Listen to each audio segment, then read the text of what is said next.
ಓಂ ಶ್ರೀ ಗುರು ಬಸವಲಿಂಗಾಯ ನಮಃ. ಸರ್ವರಿಗೂ ಶರಣಾರ್ಥಿ.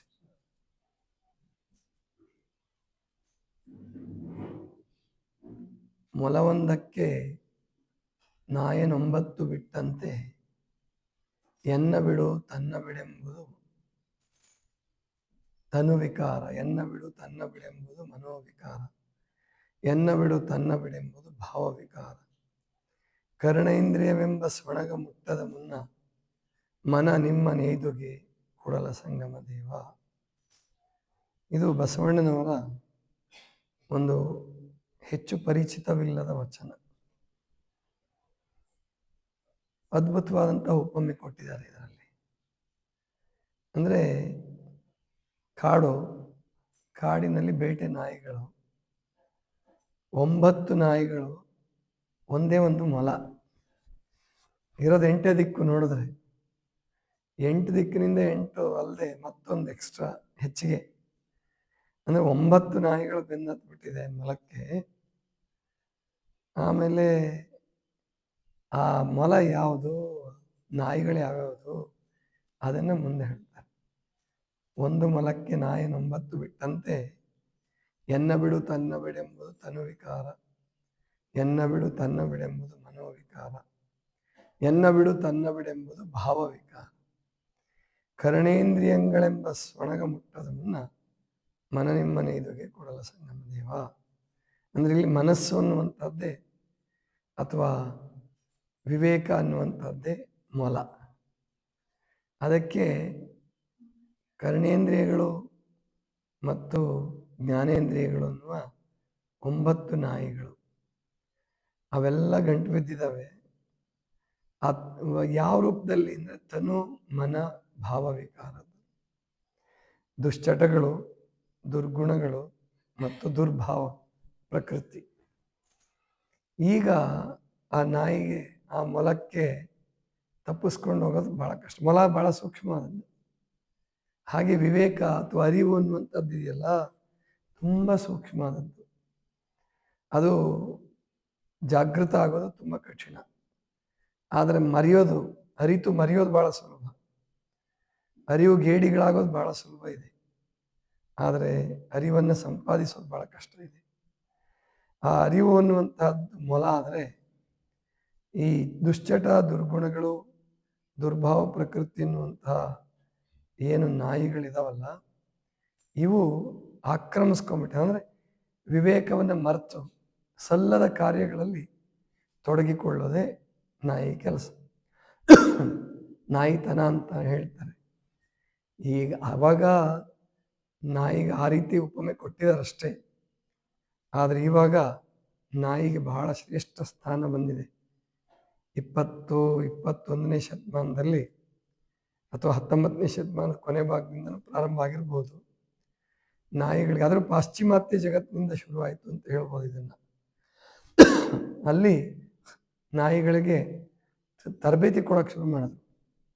ಅದನ್ನು ಈಗ ಭಾರತೀಯರು ಅಳವಡಿಸ್ಕೊಂಡಿದ್ದಾರೆ. ನಾಯಿಗೆ ಬಸವಣ್ಣವ್ರ ಕಾಲದಲ್ಲಿ ನಾಯಿ ಒಂದು ಕೀಳು ಪ್ರಾಣಿ ಅನ್ನೋ ಥರ ಇತ್ತು. ಅದನ್ನು ಸಾಕ್ತಿರ್ಲಿಲ್ಲ. ಸಾಕಿದ್ರು ದೊಡ್ಡ ದೊಡ್ಡ ಸಾಹುಕಾರಗಳು, ರಾಜರುಗಳು ಅಷ್ಟೇ ಆ ಥರ. ಅದು ರಾಜರುಗಳಲ್ಲೂ ನಾಯಿ ಸಾಕಿದ ಉಲ್ಲೇಖಗಳು ಬರೋದು ತುಂಬ ಕಡಿಮೆ, ಇಲ್ಲವೇ ಇಲ್ಲ ಅಂತ ಹೇಳ್ಬೋದು ಭಾರತ ದೇಶದಲ್ಲಿ.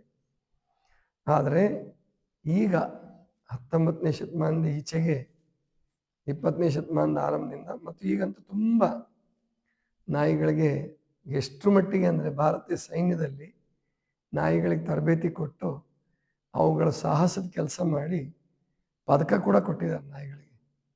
ಅಂದರೆ ಮಂಜಿನಲ್ಲಿ ಹೂತು ಹೋದವ್ರನ್ನ ಕಂಡುಹಿಡಿಯೋದು, ಆಮೇಲಿಂದ ಅಪರಾಧಿಗಳನ್ನು ಕಂಡುಹಿಡಿಯೋದು, ಬಾಂಬ್ಗಳ ಹತ್ರ ಧೈರ್ಯವಾಗಿ ಹೋಗಿ ಆ ಬಾಂಬ್ಗಳನ್ನ ಕಂಡುಹಿಡಿದು ಅವುಗಳನ್ನು ನಿಷ್ಕ್ರಿಯಗೊಳಿಸೋದಕ್ಕೆ ಸಹಾಯ ಮಾಡ್ತಕ್ಕಂಥದ್ದು.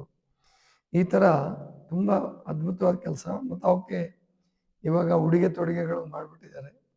ಹಾಗಾಗಿ ನಾಯಿಗಳ ಸ್ಥಾನ ಬದಲಾವಣೆ ಆಗಿದೆ. ಇಲ್ಲಿ ನಮ್ಮಲ್ಲೇ 2 ನಾಯಿಗಳಿದಾವಲ್ಲ, ಅದರಲ್ಲಿ ಈ ಉತ್ತರ ಭಾರತದಿಂದ ಒಂದು ನಾಯಿ ತಂದುಬಿಟ್ಟು ಹೋಗಿದ್ದಾರೆ. ಭಾಳ ಸೆನ್ಸಿಟಿವ್ ಇದೆ ಅದು. ಕಾಶಿ ನಾಯಿ ಅಂತ ಅದಕ್ಕೆಲ್ಲ. ಅದು ಎಷ್ಟರ ಮಟ್ಟಿಗೆ ಅರ್ಥ ಮಾಡ್ಕೊಳ್ಳುತ್ತೆ ಅಂದ್ರೆ, ಈಗ ನನ್ನನ್ನು ಗುರುತಿಸುತ್ತೆ, ಮಠದವ್ರನ್ನೆಲ್ಲ ಗುರುತಿಸುತ್ತೆ. ನೀವು ಉಪವಾಸಕ್ಕೆ ಬಂದವರು ಕೂಡ 10 ದಿವಸದಲ್ಲಿ ನಿಮಗೆ ಅದು ಪರಿಚಯ ಆಗ್ಬಿಡುತ್ತೆ. ಅಷ್ಟರ ಮಟ್ಟಿಗೆ ಇವತ್ತು ಬೆಳಗ್ಗೆ ಇವತ್ತು ಮಧ್ಯಾಹ್ನ 4 ಗಂಟೆಗೆ ಮೇಲ್ಗಡೆ ಬಂದಿದೆ. ಮೇಲ್ಗಡೆ ಬಂದು ಗದ್ದಲ ಮಾಡ್ತಿತ್ತು. ಒಳಗಡೆ ಬರಲಿಲ್ಲ ಅದು. ನಮ್ಮ ರೂಮ್ ಒಳಗಡೆ ಬರಲಿಲ್ಲ. ಅಂದರೆ ಎಷ್ಟು ಅದ್ಭುತ ನೋಡಿ. ಸಾಕು ನಾಯಿಗಳನ್ನ ರೂಢಿ ಮಾಡಿದವರು ಬೆಡ್ ಮೇಲೆಲ್ಲ ಬಿಟ್ಕೊಂಡ್ಬಿಟ್ಟಿರ್ತಾರೆ, ಸೋಫಾದ ಮೇಲೆಲ್ಲ ಬಿಟ್ಕೊಂಡಿರ್ತಾರೆ, ಕೆಲವರು ಹತ್ತಿರದಲ್ಲೇ ಮಲಗಿಸ್ಕೊಳ್ತಾರೆ. ಆದರೆ ನಾವು ಅದನ್ನು ರೂಢಿ ಮಾಡಿಲ್ಲ. ನೋಡಿ ಇಲ್ಲಿ ಮುಂದ್ಗಡೆ ಕೂತಿರುತ್ತೆ, ನಾವು ಹೊರಗಡೆ ಕೂತಾಗ ಪ್ರವಚನ ಕೇಳೋಕ್ಕೆಲ್ಲ ಕೂತ್ಕೊಳ್ಳುತ್ತೆ. ಆದರೆ ಈ ಒಳಗಡೆ ಬರಲ್ಲ ಅದು. ನಾಯಿಗಳ ಬೇರೆ ಕಡೆಯೂ ಅಷ್ಟೇ, ನಾಯಿಗಳು ಈ ಸಾಕಿರೋ ನಾಯಿಗಳು ಎಷ್ಟೋ ಮನೆ ಒಳಗಡೆ ಬರಲ್ಲ. ಆದರೆ ಇತ್ತೀಚೆಗೆ ಅವರೇ ರೂಢಿ ಮಾಡಿದ್ರೆ ಬರ್ತವೆ. ರೂಢಿ ಮಾಡಲಿಲ್ಲ ಅಂದರೆ ಮನೆ ಒಳಗಡೆ ಬರಬಾರ್ದು ಅನ್ನೋ ಆ ಸೆನ್ಸ್, ಆ ಅರಿವು ಅವಕ್ಕಿರ್ತದೆ. ಅದು ಬಂತು ಮೇಲ್ಗಡೆ ಸಪ್ಲ ಮಾಡ್ತಿತ್ತು. ಅದು ಒಂಥರ ಸಪ್ಲ ಮಾಡುತ್ತೆ, ಗೊತ್ತಾಗುತ್ತೆ ನಮಗೆ. ಹೋಗಿ ಮಾತಾಡಿಸಿದಾಗ ಅದು ಮುದ್ದು ಬಯಸುತ್ತೆ ಅನ್ನೋ ಥರ ಅನ್ನಿಸ್ತದು. ಆದರೆ ನಾನು ಅದನ್ನ ಮುಟ್ಟಲ್ಲ, ಯಾಕಂದರೆ ಬೇಡ, ಅದ್ರ ರಿಸ್ಕ್ ತೊಗೊಳೋದು ಬೇಡ ಅಂತೇಳಿ. ಅವು ಹಚ್ಕೊಂಡ್ರೆ ಬಹಳ ಹಚ್ಕೊಂಡ್ಬಿಡ್ತವೆ. ಅದಕ್ಕೆ ಹೋಗು ನೀನು, ಯಾಕೆ ಯಾರಾದರೂ ಹೊಡೆದ್ರೆ ನಿನಗೆ ಅಂತಂದರೆ ಆಮೇಲೆ ಹೋಗೋಕ್ಕೆ ಇದು ಮಾಡ್ತಾವೆ. ಇಲ್ಲ ಹೋಗ್ಬೇಕು ನೀನು, ಇಲ್ಲಾಂದ್ರೆ ರೇಟ್ ಕೊಡ್ತೀನಿ ನೋಡು ಅಂತಂದೆ. ಸುಮ್ಮನೆ ಹೋಯ್ತು. ಆಮೇಲೆ ಬಿಸ್ಕೆಟ್ ತರಿಸ್ತೀನಿ ಹೋಗಿ ಇವತ್ತು ಅಂತ ಹೇಳಿದೆ ಅದಕ್ಕೆ. ಅಂದರೆ ಪ್ರಾಯಶಃ ಬೆಳಗ್ಗೆ ನಾನು ಬಿಸ್ಕೆಟ್ ತರಿಸ್ಬೇಕು ಅನ್ನೋ ಸಂಕಲ್ಪ ಮಾಡಿದ್ದೆ, ಲತಕ್ಕಂಗೆ ಹೇಳಿದ್ದೆ. ಅದು ಅದಕ್ಕೆ ಗೊತ್ತಾಗಿದೆ ಅಂತ ಕಾಣುತ್ತೆ. ಅಂದರೆ ಅಷ್ಟು ಸೂಕ್ಷ್ಮಗ್ರಾಹಿಗಳಿರ್ತಾವೆ. ಅಂದರೆ ತುಂಬ ಅದ್ಭುತ ನಾಯಿಗಳು ಮತ್ತು ಹಸುಗಳಿಗೂ ಹಾಗೆ ರೂಢಿ, ಆನೆಗಳಿಗೂ ಹಾಗೆ ರೂಢಿ ಮಾಡ್ಬೋದು. ಆನೆಗಳಿಗೂ ಕೂಡ ಆನೆಗಳಿಗೆ ಮಾತು ಕಲಿಸ್ತಾರೆ ಮಾವುತರು. ಅವ್ರು ಯಾವ ಭಾಷೆ ಮಾತಾಡ್ತಿರ್ತಾರಲ್ಲ ಆ ಭಾಷೆ. ಹಿಂದಿಯವರು ಹೆಚ್ಚಾಗಿ ಆನೆಗಳನ್ನು ಸಾಕ್ತಿರ್ತಾರೆ. ಬೋಲ್ ಅಂದರೆ ಕೂಗುತ್ತದು, ಗರ್ಜನೆ ಮಾಡುತ್ತೆ. ಅಂದರೆ ಆಮೇಲೆ ನಿಮ್ಮೆಲ್ಲ ಸಾಮಾನ್ಯ ತೀರ್ಥಕ್ಷೇತ್ರಗಳು ನೋಡಿರ್ತೀರ, ಪ್ರಸಾದ ಅದು ತಗೊಂಡು ಮೇಲೆ ಮಾವುತನಿಗೆ ಕೊಡುತ್ತೆ, ಅದು ಮತ್ತೆ ವಾಪಸ್ ನಿಮಗೆ ಕೊಡುತ್ತೆ. ಆಮೇಲೆ ಸೊಂಡ್ಲು ಇದು ಮಾಡಿ ಆಶೀರ್ವಾದ ಮಾಡೋದು, ಇವೆಲ್ಲ ರೂಢಿ ಮಾಡಿಸ್ಬಿಟ್ಟಿರ್ತಾರೆ ಆನೆಗಳಿಗೆ. ಮತ್ತು ನೆನಪಿನ ಶಕ್ತಿ ಅದ್ಭುತ ಅವಕ್ಕೆ. ಆನೆಗಳಿಗೆ ಪ್ರಾಣಿಗಳಲ್ಲೆಲ್ಲ ಅದ್ಭುತ ಹೆಚ್ಚಿನ ನೆನಪಿನ ಶಕ್ತಿ ಇರೋದು ಆನೆಗಳಿಗೆ. ನಾಯಿಗಳಿಗಿಂತ ಹೆಚ್ಚು ನೆನಪಿದೆ ಅದಕ್ಕೆ. ಅಂತಹ ಆನೆಗಳು, ನಾಯಿಗಳು, ಹಸುಗಳು. ಮತ್ತು ಯಾವುದೇ ಪ್ರಾಣಿ ಅಂತ ಇಟ್ಕೊಳ್ಳಿ, 19ನೇ ಶತಮಾನದ ಕೊನೆಯ ಭಾಗದಲ್ಲಿ ಇರ್ಬೋದು ಅಥವಾ 20ನೇ ಶತಮಾನ 36ನೇ ಇಸ್ವಿ ಇರ್ಬೋದು ಅಂತ ಅಂದ್ಕೊಳ್ತೀನಿ. ಆವಾಗ ಪ್ರಯಾಗರಾಜ್ದಲ್ಲೋ ಅಥವಾ ಕಾಶಿಯಲ್ಲೋ ಒಂದು ಕುಂಭಮೇಳ ಆಗತ್ತೆ. ಆ ಕುಂಭಮೇಳಕ್ಕೆ ಒಬ್ಬರು ಸ್ವಾಮಿ ಕೃಷ್ಣಾನಂದರು ಅಂತ ಹೇಳಿ ಒಂದು ಸಿಂಹನ ತೊಗೊಂಡು ಬಂದಿರ್ತಾರೆ. ಆ ಸಿಂಹ ಯಾವಾಗಲೂ ಅವ್ರ ಜೊತೆಗೆ ಇರುತ್ತೆ, ಅವ್ರಿಗೆ ಹೊರ್ಕೊಂಡೇ ಕೂತ್ಕೊಳ್ತಿರುತ್ತೆ. ಅದಕ್ಕೆ ಅದು ಮಾಂಸಾಹಾರ ಬಿಟ್ಬಿಟ್ಟು ಹಾಲು, ಅನ್ನ, ಹಣ್ಣುಗಳು ಈ ಥರ ತಿನ್ನೋದು ರೂಢಿ ಮಾಡ್ಕೊಂಡ್ಬಿಟ್ಟಿರುತ್ತೆ. ಅದು ಅದರ ಆಹಾರ ಅಲ್ಲ, ಅಂದರೆ ಅಬ್ನಾರ್ಮಲ್ ಫುಡ್, ಅದಕ್ಕೆ ವಿರುದ್ಧ, ಪೂರ್ಣ ಪ್ರಕೃತಿ ವಿರುದ್ಧ. ಆದರೂ ಕೂಡ ಸಿಂಹ ಹೊಂದ್ಕೊಂಡು ಅವ್ರ ಜೊತೆಗೆ ಇರ್ತಿತ್ತು ಅಂತ ಹೇಳಿ ಪರಮಹಂಸ ಯೋಗಾನಂದರು ಬರೀತಾರೆ. ಸುತ್ತೂರು ಮಠದಲ್ಲಿ ನಾನೊಂದು ಜಿಂಕೆ ನೋಡಿದ್ದೆ, ಹೆಣ್ಣು ಜಿಂಕೆ. ಅದು ಮುಟ್ಟು ನೋಡಿದ್ದೆ ನಾನು, ತುಂಬ ದಪ್ಪ ಇತ್ತು. ಅದು ಸ್ವಾಮೀಜಿಗಳ ಜೊತೆ ಹತ್ರನೇ ಇರ್ತಿತ್ತು ಯಾವಾಗಲೂ. ಅದಕ್ಕೆ ಎಲ್ಲರೂ ಬ್ರಹ್ಮಚಾರಿ ಜಿಂಕೆ ಅಂತ ಅಂತಿದ್ರು. ಅದು ಜಿಂಕೆಗಳ ಜೊತೆ ಬೆರಿತಾನೆ ಇರಲಿಲ್ಲ ಅದು, ಸ್ವಾಮಿಗಳ ಹತ್ರ ಇರೋದು. ಆಮೇಲೆ ಭಯ ಪಡ್ತಿರ್ಲಿಲ್ಲ, ಮುಟ್ಬೋದಾಗಿತ್ತು ಅದನ್ನು. ಮತ್ತು ಕರೆದ್ರೆ ಬರ್ತಿತ್ತು, ಅವ್ರು ಏನಾದ್ರು ಕೊಟ್ಟರೆ ತಿಂತಿತ್ತು. ಹೀಗೆ ಅಂದರೆ ಪ್ರಾಣಿಗಳು ಮನುಷ್ಯನ ಸಖ್ಯವನ್ನು ಬಯಸ್ತವೆ. ಪ್ರೀತಿ ಎನ್ನುವಂಥದ್ದು ಅವಕ್ಕೂ ಬೇಕು. ಅದರಲ್ಲೂ ವಿಶೇಷವಾಗಿ ಹಾವುಗಳೇನಿದಾವಲ್ಲ, ಹಾವುಗಳು ಧ್ಯಾನ ಮಾಡೋರ ಹತ್ರ ಮತ್ತು ಸಂಗೀತಗಾರರ ಹತ್ರ ಸಂಗೀತ ನಾದ ಕೇಳ್ತಾ ಹಾವುಗಳ ಸಂಗೀತ ತುಂಬ ಚೆನ್ನಾಗಿ ನುಡಿಸೋರ ಹತ್ರ, ಪಿಟೀಲ್ ಚೌಡಯ್ಯನವ್ರ ಹತ್ರ, ಬೇರೆಯವರು ನುಡಿಸುವಾಗ ಹಾವುಗಳು ಬಂದಿದ್ವು ಅಂತ ನಾವು ಇತಿಹಾಸದಲ್ಲಿ ಓದ್ತೀವಿ. ವಿಜ್ಞಾನದ ಪ್ರಕಾರ ಹಾವುಗಳಿಗೆ ಹೊರಕಿವಿ ಇಲ್ಲ, ಒಳಕಿವಿ ಮಾತ್ರ ಇರೋದು. ಅಂದರೆ ನೀವು ನೆಲದಲ್ಲಿ ಏನು ಸಪ್ಲ ಮಾಡ್ತೀರಲ್ಲ ಅದು ಮಾತ್ರ ಗೊತ್ತಾಗುತ್ತೆ. ಚಪ್ಪಲ್ ಹಾಕ್ಕೊಂಡು ಅಥವಾ ನೆಲದಕ್ಕೆ ಕಾಲು ಸಪ್ಲ ಮಾಡಿದ್ರೆ ಅವಕ್ಕೆ ಗೊತ್ತಾಗುತ್ತೆ. ಮೇಲ್ಗಡೆ ಎಷ್ಟು ಕೂಗಿದ್ರು ಗೊತ್ತಾಗಲ್ಲ ಅಂತ ಹೇಳ್ತಾರೆ. ಆದರೆ ಸಂಗೀತ ಕಚೇರಿಗೆ ಹೋಗೋದು ಹೇಗೆ? ಅವು ಅಲ್ಲಿ ಉತ್ತಮವಾದ ಸಂಗೀತ ಏರ್ಪಟ್ಟಾಗ ಅಲ್ಲಿ ಧ್ಯಾನದ ಸ್ಥಿತಿ ಉಂಟಾಗ್ಬಿಡುತ್ತೆ. ಆ ಅಲೆಗಳನ್ನು ಗ್ರಹಿಸ್ತವೆ ಅಂತ ಹೇಳ್ತಾರೆ ಹಾವುಗಳು. ಅಂದರೆ ಧ್ಯಾನ ಜೀವಿಗಳ ಹತ್ರ ಹಾವುಗಳಿರುತ್ತೆ. ಅದಕ್ಕೆ ನಮ್ಮ ಎಲ್ಲ ದೇವತೆಗಳ ಹತ್ರ, ಹಿಂದೂಗಳು ದೇವತೆಗಳ ಹತ್ರ, ಎಲ್ಲ ದೇವತೆಗಳ ಹತ್ರ ಒಂದಲ್ಲ ಒಂದು ರೂಪದಲ್ಲಿ ಹಾವನ್ನ ಸಂಕೇತೀಕರಿಸಿದ್ದಾರೆ. ಅಂದರೆ ಗಾಳಿಯ ಸಂಕೇತ ಅಂತ ಹಾವು ಮನುಷ್ಯನ ಧ್ಯಾನದ ಅಲೆಗಳನ್ನು ಕೂಡ ಗ್ರಹಿಸಬಲ್ಲವು. ಅದಕ್ಕೆ ಇಲ್ಲಿ ಬಹಳ ಹಾವುಗಳಿದೆ. ಯಾರು ಹೊಡಿಬೇಡಿ ಅಂತ ಹೇಳಿರ್ತೀವಿ. ಆದರೂ ಒಮ್ಮೆ ಅವನಿಗೆ ಸಚಿನಕ್ಕೆ ಕಚ್ಚಿದ್ದಕ್ಕೆ ಅವ್ರೆ ಯಾರೋ ಮುಗಿಸೇ ಬಿಟ್ಟಿದ್ದಾರೆ ಆ ಹಾವನ್ನು. ಹಂಗೆ ಹೊಡಿಬಾರ್ದು. ಅವೇನು ಉದ್ದೇಶಪೂರ್ವಕವಾಗಿ ಕಚ್ಚಲ್ಲ.